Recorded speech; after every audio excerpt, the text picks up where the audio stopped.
People like games. What up, people?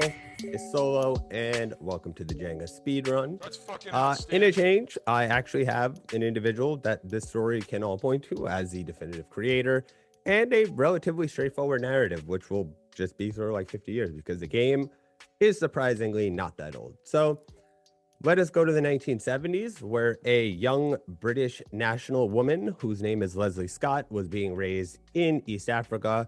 Her family moved to Ghana, where over there she would play basically more or less the game Jenga, which was a series of wooden blocks they got from Sawmill and the ability to take one out and to slide and to knock over the tower. All the pieces that you know of in Jenga, she was just basically playing as a kid. She thought that was just a normal thing. And so when she came back to the UK, it never dawned on her that this wasn't a thing that existed wholesale for people on the market either. So she decided to make the game. That game she called Jenga, which is actually derived from the Swahili word kujenga, which means to build, which then she brought over to the London Toy Fair in 1983. Didn't do great, but it did catch the interest of her brother-in-law, I believe, is the person who ended up creating a company to license the distribution, which was in US and Canada.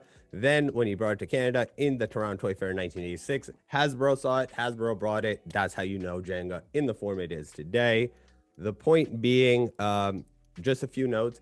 The game has 54 blocks and 18 rows, which was chosen arbitrarily, and every single individual piece is slightly differentiated in the smallest manner to be able to create the setup for the blocks to be able to, or the tower to fall down, because if you have all equal pieces, it would create a little bit of boringness. But regardless, I guess that's all. Like I said, a simple story, but I think I ran over anyway.